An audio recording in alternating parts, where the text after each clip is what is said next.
하겠습니다. 오늘은 성탄 예배로 드립니다. 성탄절, 우리는 12월 25일이 성탄절이라고 생각하지만 사실 예수님께서 언제 어느 날 이 땅에 오셨는지 알지 못합니다. 그런데 12월 25일이 아닌 것은 분명합니다. 왜냐하면 오늘 본문이 말해주는 것처럼 주님이 이 땅에 오시던 날 목자들이 밤에 밖에서 자기 양떼를 지키고 있었기 때문입니다. 12월이 되면 예루살렘은 우기예요. 비가 많이 옵니다. 그리고 밤에는 기온이 뚝 떨어지기 때문에 전통적으로 목자들은 양들을 이때쯤이면 양들을 다 들판에서 거두어서 동굴 속에 넣거나 우리 안으로 들어보내서 겨울나게 합니다. 그래서 많은 학자들은 예수님 탄생 시기에 대해 의문을 가지고 있어요. 근데 우리의 관심은 예수님이 어느 날 오셨는가 여기에 있지 않고 우리는 예수님의 생일이 언제인지도 관심이 없습니다. 예수님은 한 번도 예수님 생일 기념하라고 하신 적도 없고 부활절 기념하라고 하신 적도 없습니다. 그건 다 인간들이 만들어낸 것인데 교회 역사를 보더라도 제자들이 예수님 탄생 기념했다고 한 적은 없습니다. 그래서 청교도들은 성탄 기념하는 것을 엄격하게 금했어요. 그리고 그것을 어기는 자에게는 가혹한 형벌을 가하기까지도 했습니다. 그러나 우리가 왜 이렇게 12월 25일 정해놓고 성탄절 행사를 하는가 함에 있어서 그 날짜가 어느 날이라는 것은 아무 문제가 되지 않습니다. 날짜가 어떻게 됐든 우리는 하루 날짜를 잡아놓고 이 땅에 오신 예수님을 기억하는 것, 그 의미라고 한다면 그것은 충분하고 그렇게 할 수 있다고 생각합니다. 왜냐하면 우리가 기억이 좋지 않은 사람들이기 때문에 늘 이 세상에 끌려다니면서 예수님이 이 땅에 오신 것도 기억하지 못하는 그런 존재이기 때문이에요. 하지만 요즘 세상은 점점 더 성탄을 크게 기념하지도 않습니다. 과거에는 성탄이 뭐 하는 날이냐면 선물 나눠주는 날이에요. 그리고 세일 기간입니다. 가장 싸게 팔죠. 자동차 살려고 그러면은 이때쯤 사는 게 가장 싸죠. 근데 요즘은 그것도 점점 시들해지고 있습니다. 우리가 만일 이 성탄의 기간에 이 땅에 오신 예수님을 생각하지 않고 다른 것을 생각한다면 선물을 생각한다든지 세일을 한다든지 모여서 노는 것 이런 것들에만 관심을 가진다면 교회는 성탄을 기념할 이유가 아무것도 없습니다. 오늘은 아기 예수가 이 땅에 오신 의미에 대해서 말씀을 나누겠어요. 방금 읽은 이 누가복음은 베들레헴 들판에서 밤에 자기 양떼를 지키고 있던 목자들이 천사로부터 구세주의 탄생 소식을 듣고 구유로 달려가서 보고 영광을 돌리며 돌아가는 장면이에요. 아주 간단합니다. 그런데 오늘 누가복음 이 본문을 세 부분으로 나누어서 살펴보려고 해요. 들으면서 이 세 부분, 각 부분이 느낌이 어떻게 다른 건지 한번 느껴보시기 바랍니다. 첫 번째 문단은 2장 8절, 9절, 2절입니다. 그 지역에 목자들이 밤에 밖에서 자기 양떼를 지키더니 주의 사자가 곁에 서고 주의 영광이 그들을 두루비침에 크게 무서워하는지라. 이걸 읽으실 때 이 단어들을 쭉 보실 때 어떤 느낌으로 다가옵니까? 여기 주인공이 누구예요? 목자들입니다. 그리고 그들이 있는 곳은 들판이에요. 그리고 시간은 밤입니다. 어떤 느낌이에요? 아주 기분이 좋고 막 맑은 그런 느낌인가요? 즐거운 느낌인가요? 희망이 가득한 느낌이에요? 평화로운 느낌입니까? 그렇지 않죠. 시간이라든가 거기에 나오는 사람들이라든가 장소라든가 시간, 장소, 인물 이런 것들을 볼 때에 그런 느낌을 주지 않습니다. 예수님 탄생에 관한 이야기가 성경에 굉장히 많은 것 같지만 그렇지 않고 사복음서 중에 오직 마태복음과 누가복음 이 두 군데밖에 없습니다. 그런데 이 두 복음서는 보는 관점이 달라요. 마태복음은 예수님의 탄생을 얘기할 때 동방박사 얘기를 해요. 동방박사 와서 경배하고 선물을 줬다. 그리고 헤롯 왕이 그 유아들을 학살했던 사건 이걸 보여줍니다. 헤롯은 왕이에요. 마태의 관점은 예수님께서 만왕의 왕으로 오셨다는 데 있습니다. 그러니까 예수님이 만왕의 왕으로 오셨는데 자기 백성으로부터 배척을 당했다는 데 관점이 있어요. 이 사실을 요한복음 1장이 지지합니다.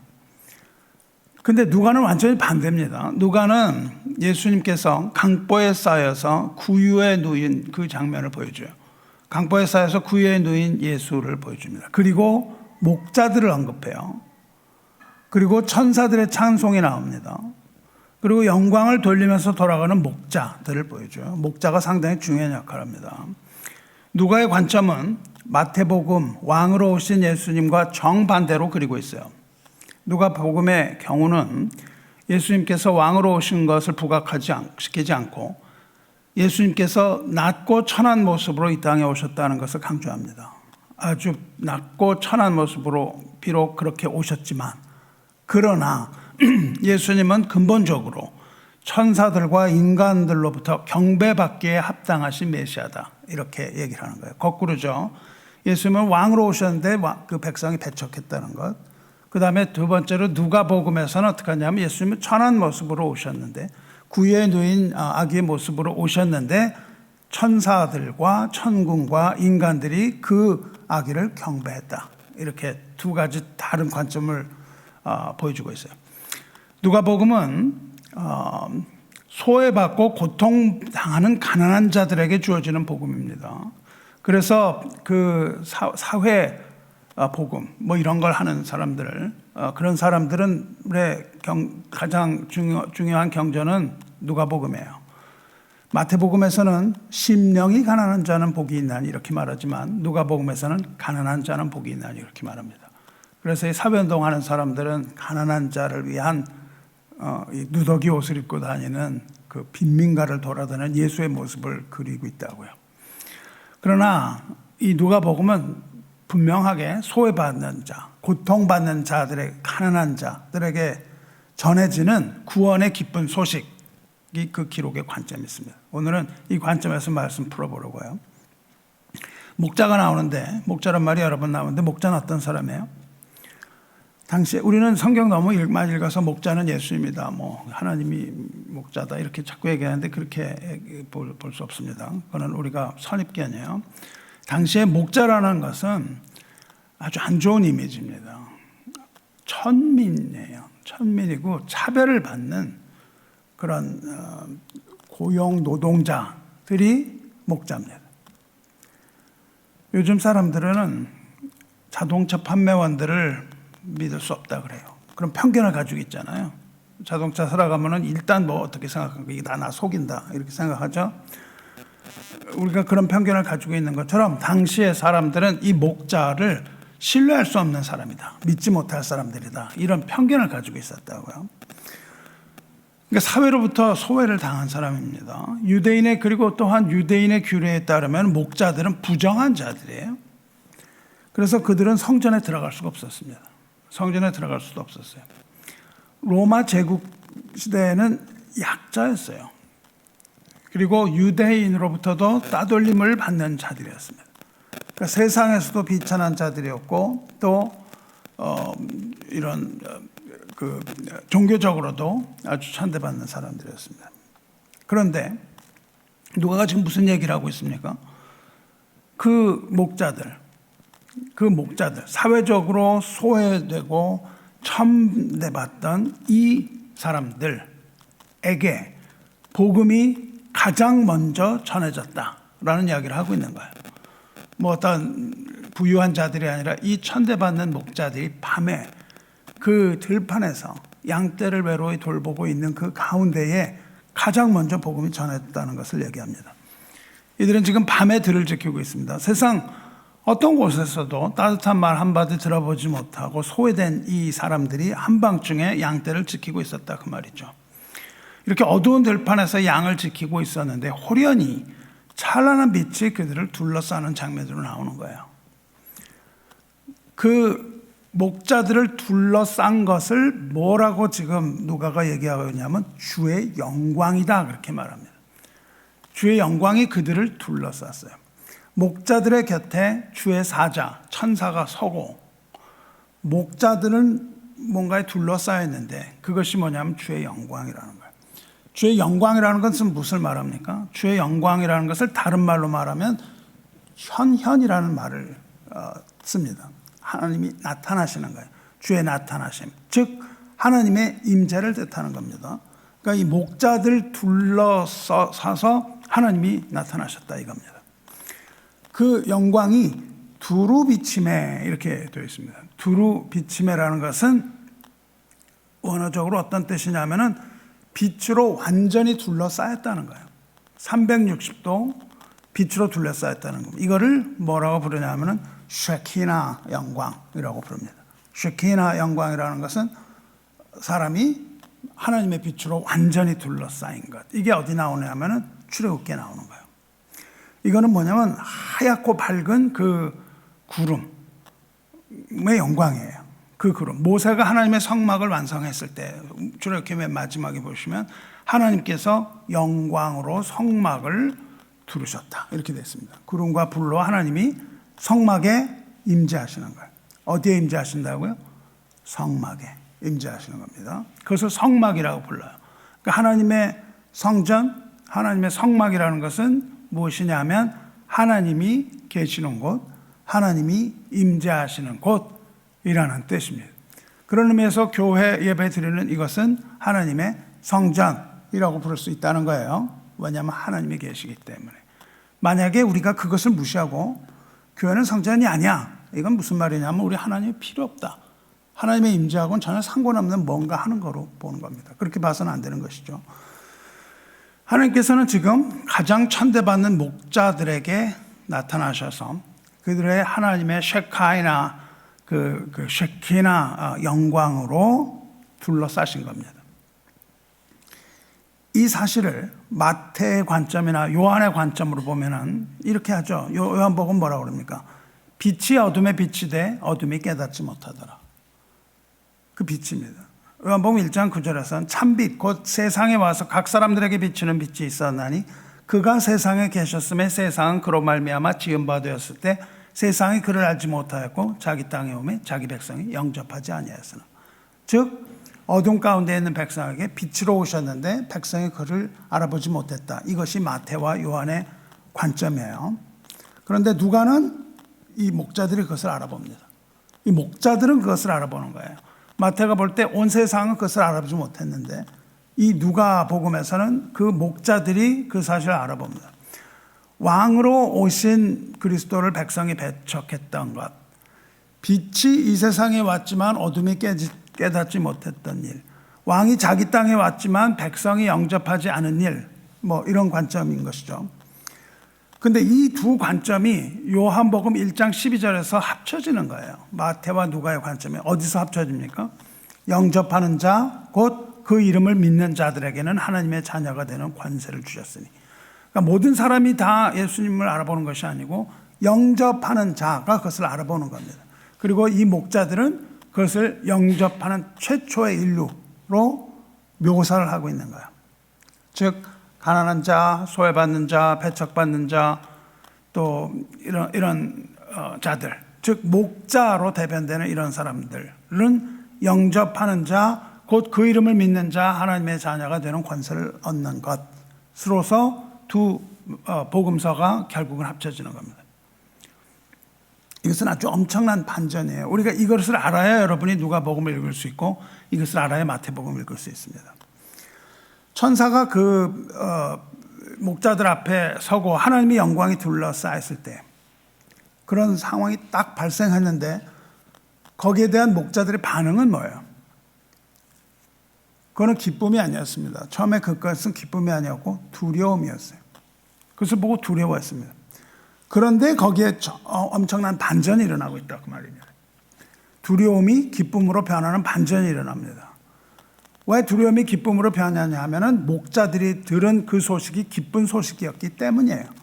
그래서 기쁜 소식을 들은 자들이 기뻐하는 겁니다. 천사가 이르되 무서워하지 말라.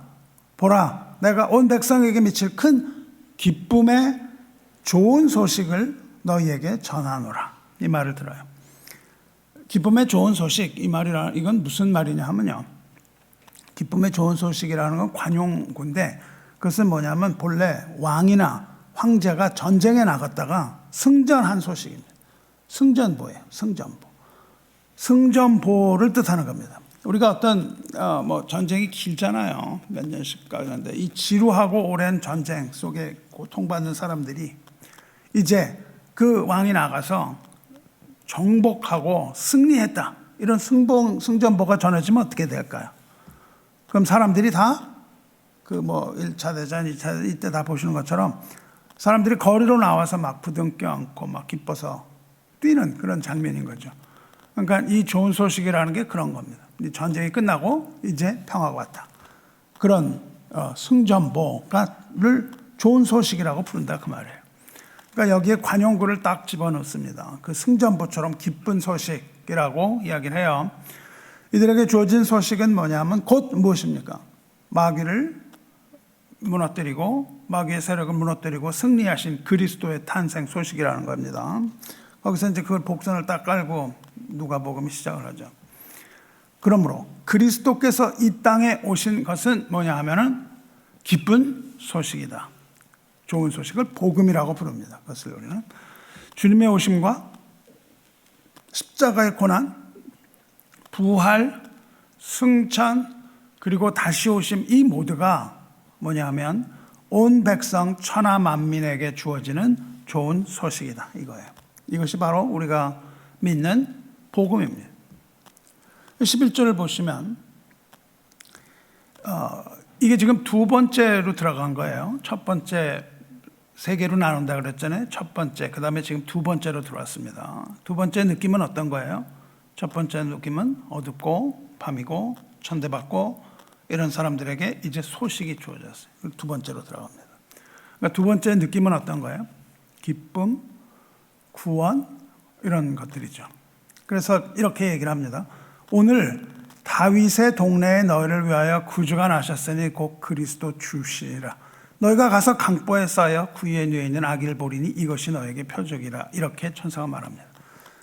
이렇게 천사가 말하고 있을 때에 소련이 수많은 천군과 천사들이 쫙 둘러서서 하나님을 찬송합니다. 지극히 높은 곳에서는 하나님께 영광이요 땅에서는 하나님이 기뻐하신 사람들 중에 평화로다. 이렇게 우리가 잘 아는 찬송의 소리가 울려 퍼져요. 여기에서 무엇이라고 얘기하냐면은 강보에 쌓여 구유에 누워 있는 아기를 볼 것이다, 이렇게 말해요. 이 구유라는 단어가 굉장히 중요합니다. 누가복음에. 지금 오늘 읽은 이 본문에서 3번 등장을 해요. 구유라는 단어가. 누가복음의 구유는 무엇을 의미합니까? 누가복음에서 말하는 구유는 앞에서 말하는 하나님의 영광, 하나님의 임재를 뜻하는 거예요. 하나님이 어디로 임재하신다? 구유로 임재하신다. 그 이야기를 지금 하고 있습니다. 성경 전체 흐름에서 하나님의 임재는 어디에 나타납니까? 거룩한 성소에 나타나는 거예요. 성전, 성막에 나타났습니다. 그래서 그것을 쉐카나 영광이라고 부른다 그랬잖아요. 영광스러운 구름 가운데 영광으로 나타나십니다. 그렇게 영광으로 나타나셨는데 이제 그 임재의 장소가 바뀐다는 거예요. 임재의 장소가 성전, 그 화려한 성전이 아니고 이제는 초라한 구유로 하나님이 임재하신다, 그 뜻입니다. 구약에서 하나님의 임재는 성소인데 성소 중에도 지성소라는 곳이에요. 거기에는 아무나 들어갈 수 없는 곳입니다. 그것은 거룩한 곳이기 때문에 아무나 들어갈 수가 없어요. 근데 이제 예수께서 구유에 누우셨다는 거예요. 그러니까 임재의 장소는 가장 거룩한 곳에서부터 가장 비천한 곳으로 이동한다는 겁니다. 하나님의 임재 장소가 변했어요. 이제 하나님의 장소는 특별한 어떤 거기가 아니고 주님은 우리 삶의 현장에 나타나신다는 뜻입니다. 우리 삶에 있는 현장, 이 동물 우리와 같은 이런 지저분한 곳, 이런데 가장 고통받는 자들이 살아가는 자리, 가장 낮은 곳에 있는 이 여기로 하나님이 이제 임재하신다. 가장 낮은 곳으로 임하신다, 그런 뜻입니다. 그 구유에 누이신 아기의 이름을 뭐라고 불렀어요? 임마누엘이라고 부른다고요. 임마누엘이라는 것은 하나님이라는 뜻입니다. 우리와 함께 하시는 하나님이라는 뜻이에요. 그러니까 우리와 함께 하시는 하나님이 성전의 깊은 곳에 계실 수 없다는 겁니다. 우리와 함께 하시는 하나님께서는 우리의 삶의 현장인 구유로 내려오신다는 거예요. 하나님의 임재는 더 이상 그 높은 하늘 거기에서 우리를 내려보시는 것이 아니라 이 낮고 낮은 땅으로 내려오셔서 비천한 자, 소외받는 자들과 함께 하신다는 그런 뜻이에요.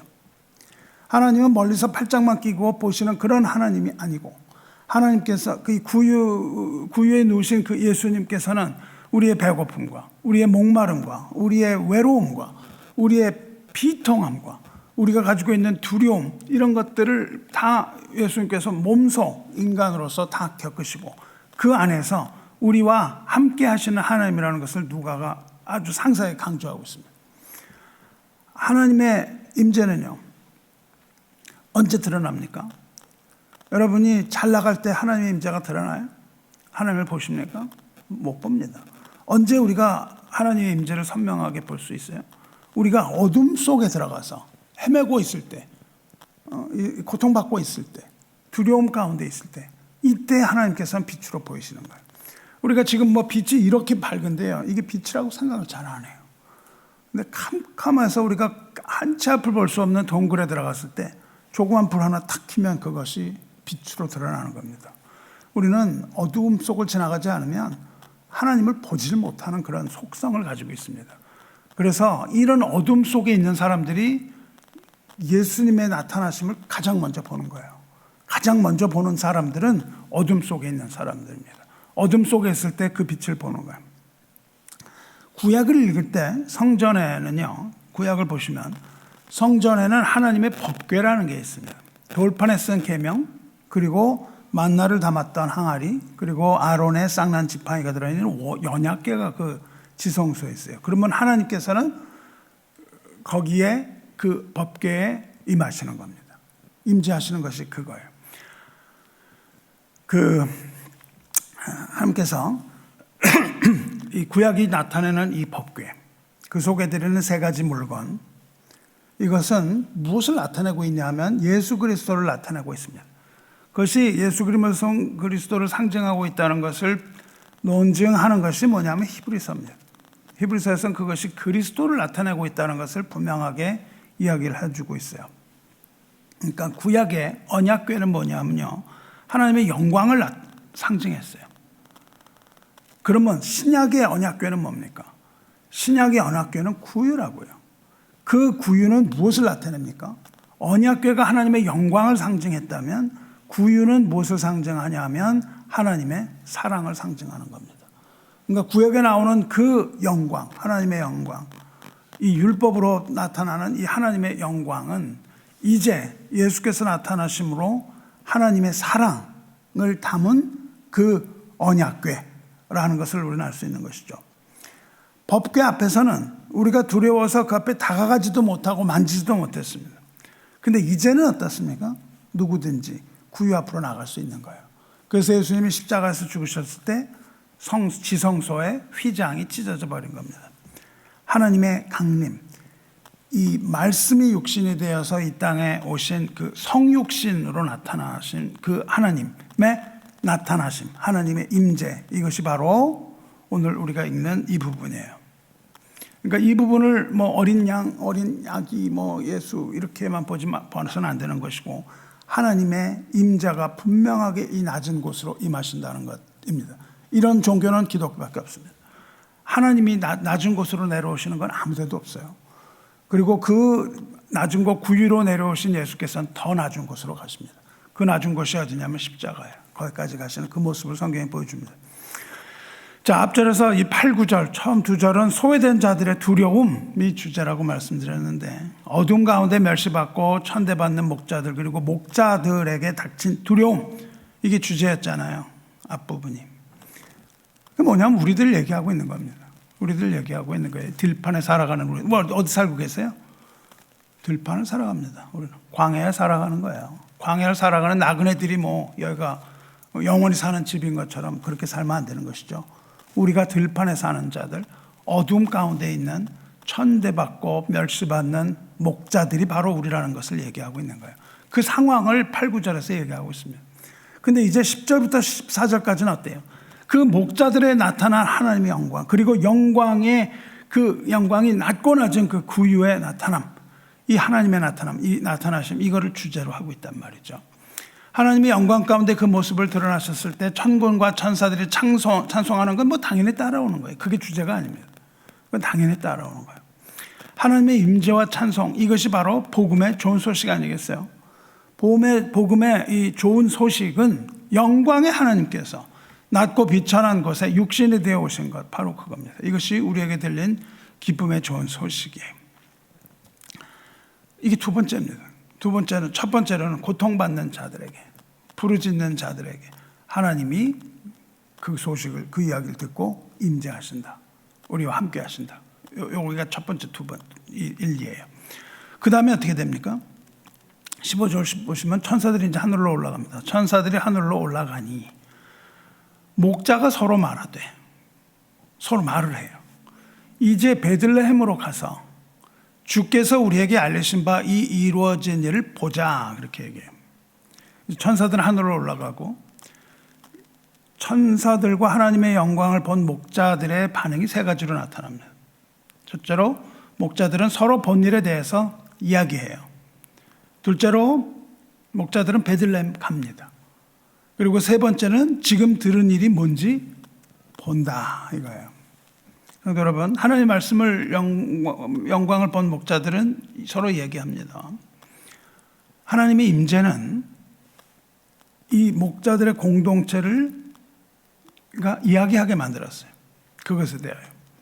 하나님의 임재가 교회에 나타날 때 그 임재가 공동체를 견고하게 만드는 거예요. 우리가 하나님 말씀 들은 후에 뭘 해야 됩니까? 그 말씀을 나누어야 돼요. 공동체에서 나누어야 합니다. 그럴 때 우리는 이 어두운 밤길 두려워하지 않고 베들레헴으로 갈 수 있는 겁니다. 여러분이 베들레헴 가기 위하여 서로 이야기를 하는 것이죠. 교회 안에서 하나님의 영광을 나누어져야 돼요. 나누어지고 찬송되어져야 합니다. 여러분들도 하나님의 말씀을 들으면 그 들은 말씀과 은혜를 나누시기 바라요. 목자들처럼 이야기하시기 바랍니다. 목자들이 자, 우리 내일 베들레헴으로 가자, 그러지 않았어요. 뭐라고 얘기합니까? 이제 베들레헴으로 가자. 바로 갑니다. 하나님의 말씀에 대한 반응은 어떻게 돼야 됩니까? 즉각 나타나야 되는 거예요. 내일로 미루면 안 되는 겁니다. 여러분, 들으신 말씀을 내일 하자, 내일 실행하자, 이렇게 미루면 안 되는 거예요. 들으신 말씀은 오늘 이 시간에 해야 되는 거예요. 오직 오늘이라고 하는 이 순간에 여러분이 발걸음 베들레헴으로 옮기시기 바랍니다. 여러분이 아침에 일어나려고 그러면요, 일어나줘요? 안 일어나줘요. 왜 안 일어나줘요? 조금만 있다 일어나자. 이러면 안 일어나집니다. 여러분의 뇌가요, 핑계를 만들어요. 금방 만듭니다. 너무 피곤한데 오늘 좀 쉬고 하는 게 더 능률적이야, 이렇게 얘기하죠. 뭔가 여러분이 시작을 하려고 그러면요, 생각하면 안 돼요. 생각하면 하지 못합니다. 생각하는 게 아니라 뭘 해야 되냐면요, 로켓을 발사하기 위해서 자, 이제 로켓을 이렇게 하면 안 되는 거예요. 이 보스턴에 있는 유명한 심리학자가 막 그냥 뭐 일을 할 수가 없는 거예요. 일어나자마자 그냥 너무 막 낙심이 되고 이래갖고 일을 못 했는데, 이 사람이 베스트셀러가 돼요. 그런데 그 책을 쓰는데 어떻게 하냐면, 어느 날 아무것도 못 하고 있는데 어느 날 TV를 딱 보는데 로켓 발사하는 장면을 본 거예요. 카운트를 하는 겁니다. 5, 4, 3, 2, 1 발사, 이렇게 하잖아요. 이거를 생활에 도입한 거예요. 내 뇌가 핑계를 만들어내기 전에 카운트다운에서 시작하는 겁니다. 시작이 반이라는 말 있잖아요. 정말입니다. 시작하면 바로 반까지 가요. 그래서 그리고 또 뭐 샌디에고에 있는 어떤 심리학자는 팔굽혀펴기를 운동을 하려고 그러는데요. 자, 이제부터 내가 팔굽혀펴기 이걸 하고 저걸 하고 뭐 막 계획을 하면 못 한다는 거예요. 그렇게 하지 않고 일어나서 딱 2번만 한다는 겁니다. 이렇게 할 때 2번을 하면 3번, 4번, 5번, 6번 하고, 그 다음에 하루 막 그냥 1시간씩 뛰고 있는 자신을 발견했다, 이런 얘기를 해요. 미루면 안 됩니다. 지금 내일 베들레헴 가자 그러면 못 가요. 여러분, 내일부터 내가 성결한 삶을 살아야 되겠다, 이제부터 이러면 못 갑니다. 당장 시작해야 되는 거예요. 여러분 말씀 들었잖아요. 당장 그걸 시작하지 않으면 내일은 없습니다. 오늘 바로 시작하셔야 돼요. 베들레헴이 어디예요? 구유에 누운 아기 예수가 계신 곳이고 임마누엘 하나님이 함께 하시는 곳입니다. 거긴 하나님의 약속이 있는 곳이에요. 지금 내가 뭐 어떻다 형편을 따지고 이러고 생각하면 안 되는 거예요. 그런 생각을 하면 안 됩니다. 우리가 베들레헴 가려고 하면요, 여러분의 뇌가 반드시 가지 말라는 명령을 내립니다. 생각이 핑계를 만들어내는 거예요. 내일부터 내가 성경을 하루에 10페이지씩 읽어야지, 이런 계획을 세우면 안 되는 거예요. 뇌가 그렇게 생각하도록 만들면 안 됩니다. 그냥 일어나서 성경을 내가 오늘은 3절이라도 읽어야 되겠다 그러고 바로 읽기 시작하면 3절이 아니라 10절 읽게 되고 나중에는 책을 놓지 못하는 겁니다. 그렇게 바로 해야 돼요. 핑계 댈 수 있도록 만들지 마세요. 머뭇거리지 말고 말씀의 목적지를 향해야 돼요. 베들레헴으로 가셔야 돼요. 그리고 발을 내딛는 것이 순종의 시작입니다. 순종은 거창하고 하는 게 아니에요. 들은 거 하나 바로 실천하는 거예요. 이제 여러분 베들레헴으로 이제 가자, 이렇게 서로 권하시기 바라요. 이렇게 해야 됩니다. 세 번째, 이들이 베들레헴으로 간 이유가 뭐예요? 단순히 베들레헴 구경하자 이렇게 간 게 아니고, 이들은 어떻게 합니까? 천사들이 들려준 말씀이 어떻게 이루어졌는지 보자, 그렇게 얘기한다고요. 들었는데 보자. 우리 믿음은 어디서 납니까? 들음에서 나요. 그리고 들음은 그리스도의 말씀으로 말미암습니다. 근데 여러분이 듣는 거에 그쳐서는 안 되는 거예요. 듣고 믿음이 생겼다고 끝나는 게 아닙니다. 우리의 믿음은 보는 믿음으로 나가야 되는 거예요. 우리 삶의 현장에서 하나님 만나셔야 됩니다. 교회에서 듣는 말씀만으로 부족해요. 그 말씀으로 믿음이 이루어졌다면 여러분이 현장으로 나가야 돼요. 그리고 하나님을 거기서 만나야 됩니다. 하나님을 뭐로 만납니까? 물론 믿음으로 만납니다.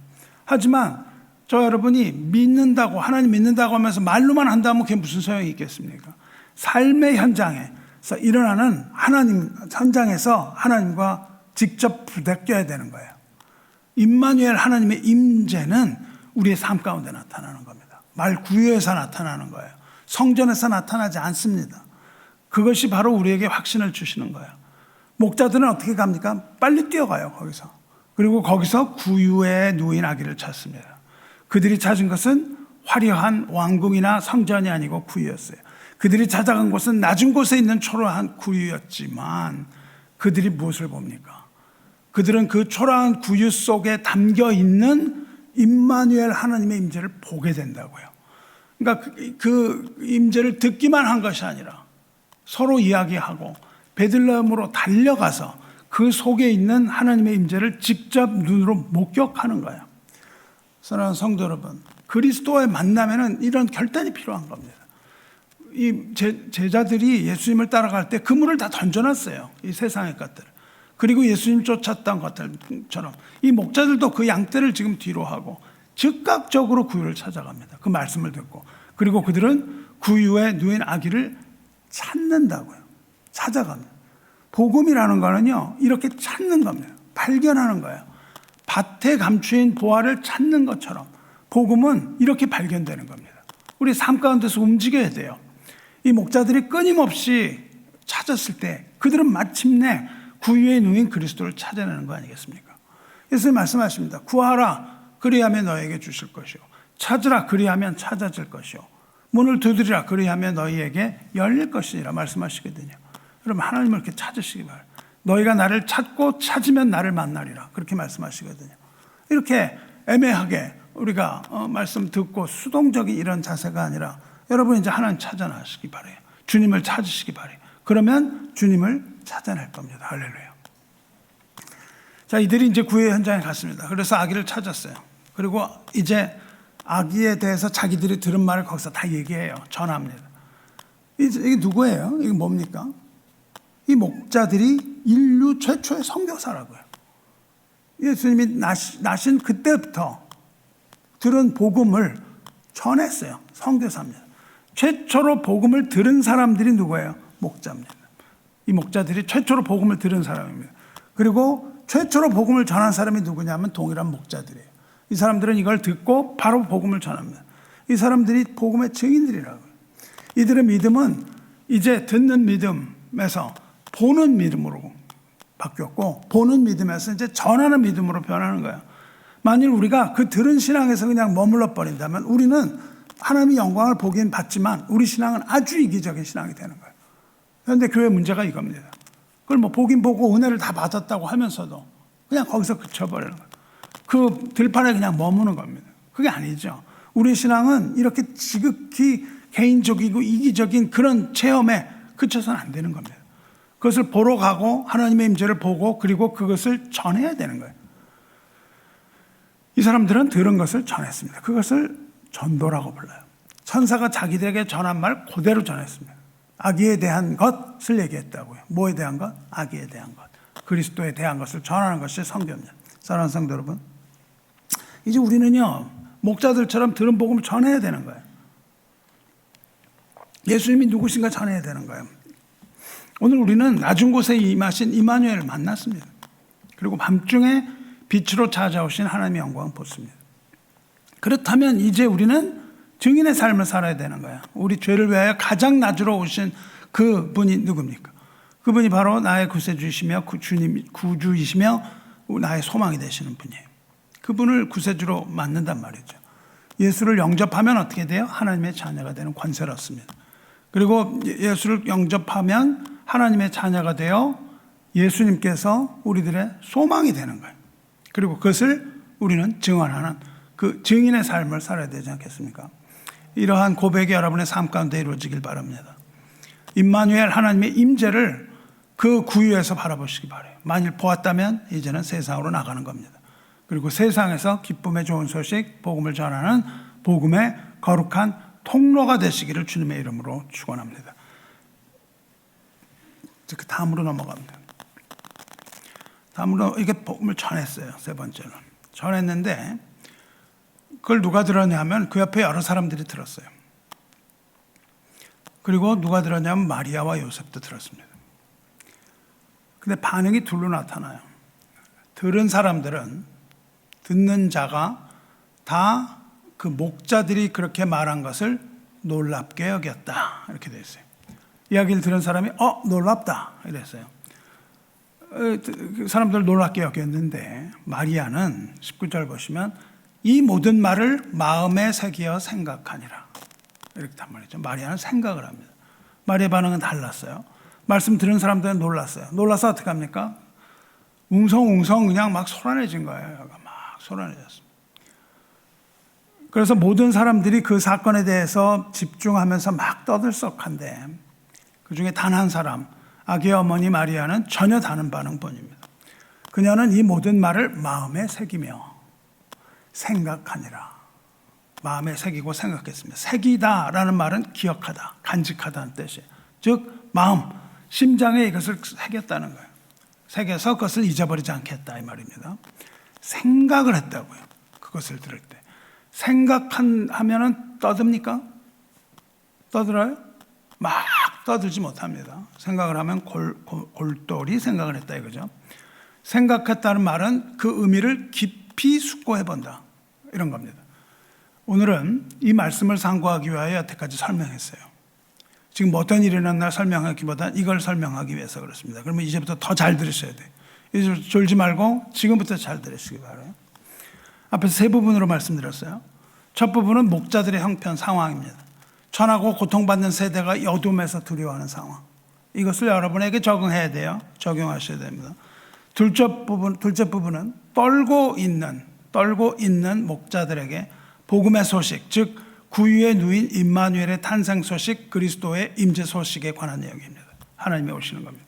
셋째 부분은 마리아는 마음에 새기고 생각하였으며 그 다음에 어떻게 나와요? 목자들은 듣고 본 것을 전하면서 하나님께 영광을 돌리고 찬송하며 돌아간다 이겁니다. 여러분 세 가지를 아시겠죠? 우리의 삶이 이런 거예요. 그 들판에서 어둠 가운데 있을 때 부르짖는 자들에게 하나님이 임재하시고 함께 하시고 그 후에 우리는 하나님을 찬송함. 이 세 가지입니다. 이게 성경의 기본 패턴입니다. 그래서 이제 구약 시편 46편으로 돌아가려고 해요. 굉장히 중요합니다. 여러분의 신앙생활에서 굉장히 중요하니까 잘 들으시기 바라요. 시편 46편 이 시는 예루살렘 도성이 아주 위험한 극도의 위험에 처한 때입니다. 그냥 거의 망하게 될 때예요. 이렇게 시작합니다. 하나님은 우리의 피난처시오 힘이시니 환난 중에 만날 큰 도움이시라. 이렇게 시작해요. 지금 상황은 망하게 생겼어요.